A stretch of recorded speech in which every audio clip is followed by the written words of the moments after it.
President Trump, he can't be trusted. Simple as that. He changes the deal. He keeps moving the goalpost. You know, let me tell you about President Trump. President Trump is the type of person that would steal your lunch money the first day. He'd steal the toque off your head the second day, and the third day he'd steal your running shoes. He is not to be trusted whatsoever. We need to stay united. Steal your lunch money, steal your toque, steal your running shoes. Doug Ford did not use diplomatic language. He did not use careful political framing. He described Donald Trump the way your generation has always recognized that kind of person, someone who tests what he can take, then takes more, then comes back for everything else. And yesterday, 3 premiers from 3 different provinces and 3 different political backgrounds stood up and said the same thing in the clearest possible terms. Carney was right to walk away.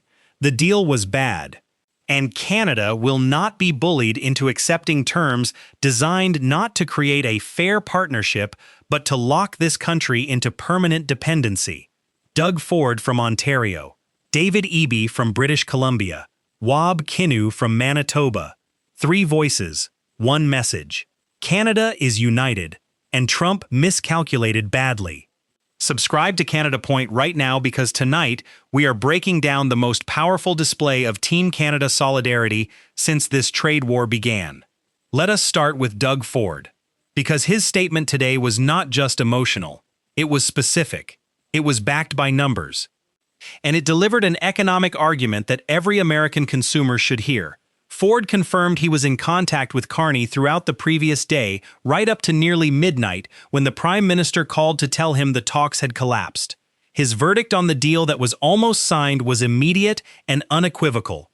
It was a bad deal. Bad for Ontario, bad for the auto sector, bad for steel, bad for manufacturing. The CEOs of the auto sector told him it was a bad deal. The president of Unifor told him it was a bad deal. Auto parts manufacturers told him it was a bad deal. Steel executives told him it was a bad deal. When every expert in every affected industry tells you the same thing, you listen. And then Ford turned Trump's own argument against him with numbers so specific they cannot be argued with. Ontario alone created more jobs last month than all 350 million Americans combined. I'm glad he didn't sign that deal because it was a bad deal. It was a bad deal for Ontario. It was a bad deal for the auto sector, the steel sector, and manufacturing sector. And we never started this fight, but I can assure you, we're going to win this fight. We're going to be a united Team Canada. We're going to use every single tool we have here in Ontario, and hopefully the rest of the premiers feel the same way. We have to use every tool in our toolbox to make sure, as Donald Trump is trying to inflict pain on every Canadian, that we inflict pain right back until he realizes that we're his #1 customer in the world. A tariff on Canada is nothing more than an attack on the great American people. That line from Doug Ford, a conservative premier who has spent his career being called pro-business and pro-American, is one of the most powerful reframings of this trade war that any Canadian politician has delivered. He is not just defending Canada, he is making the case to the American public that their own president is hurting them. 1/3 of the lumber Americans use to build homes comes from Canada. Tariff that lumber and housing costs go up for Americans, not for Canadians, for Americans. Cost of goods going up, inflation rising, housing prices climbing. And the reason is not Canadian aggression. The reason is that a president decided to attack his #1 customer and somehow expected that not to hurt his own people. Your generation has lived through enough economic cycles to understand exactly how this works. When you raise costs in an integrated supply chain, the pain travels in both directions. Trump is learning that lesson in real time, and Ford is making sure every Canadian understands it. And then David Eby said something that stopped the room. He called it the definition of an abusive relationship. Not a tough negotiator, not a difficult partner, an abusive relationship.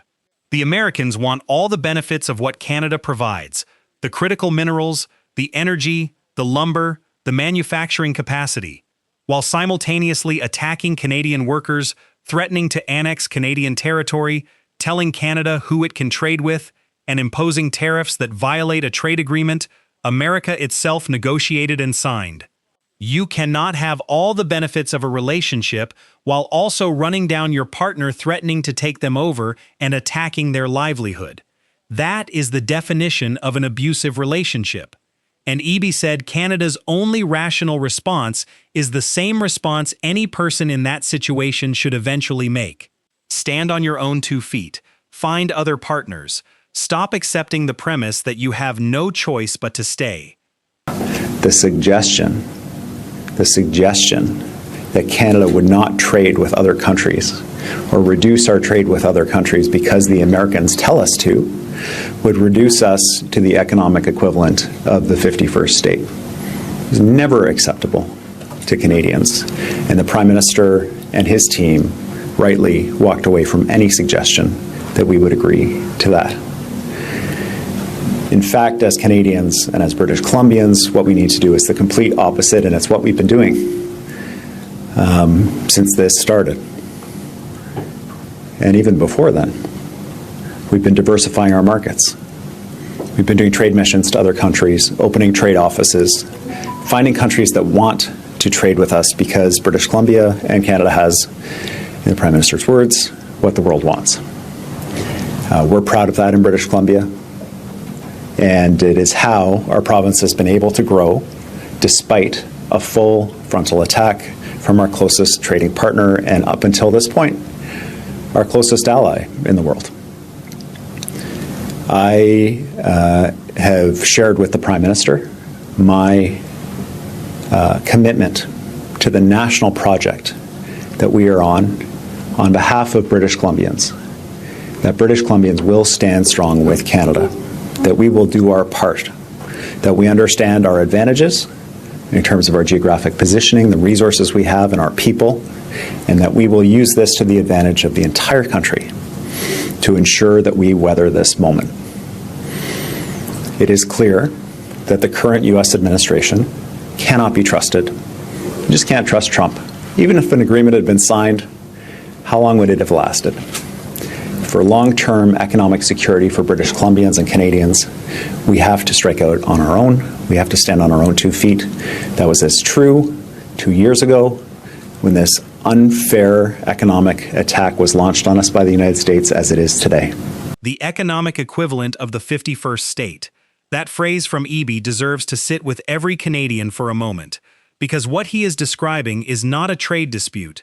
It is a negotiating strategy designed to produce permanent subordination. If Canada accepts that it cannot sign trade deals with other countries without American permission, that is not a trading partner relationship. That is colonial dependency.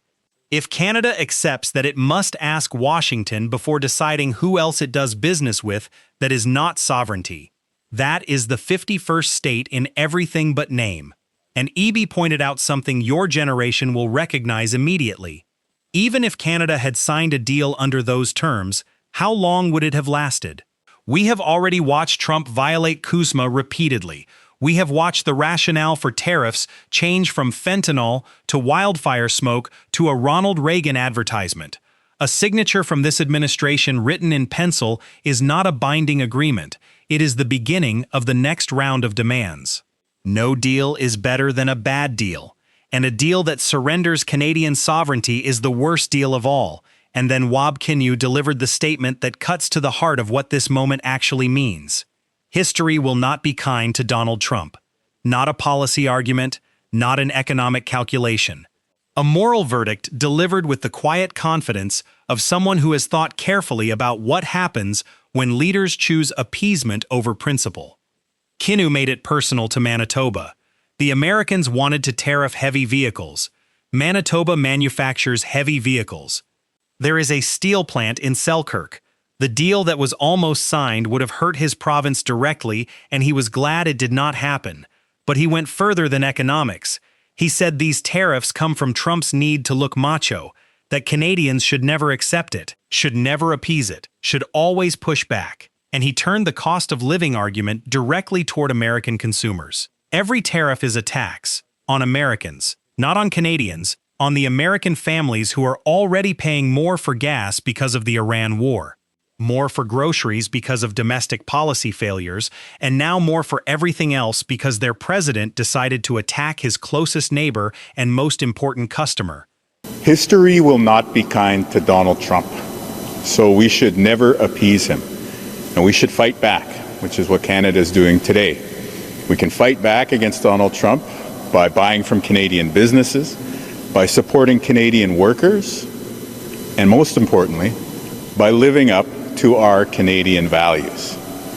I can tell you right now that Team Canada is 100% united behind what the Prime Minister announced earlier today. Just over an hour ago, I got off a call with the Prime Minister and the other premiers, and there was a really, really strong sense of unity. And you've heard from many of those leaders by now.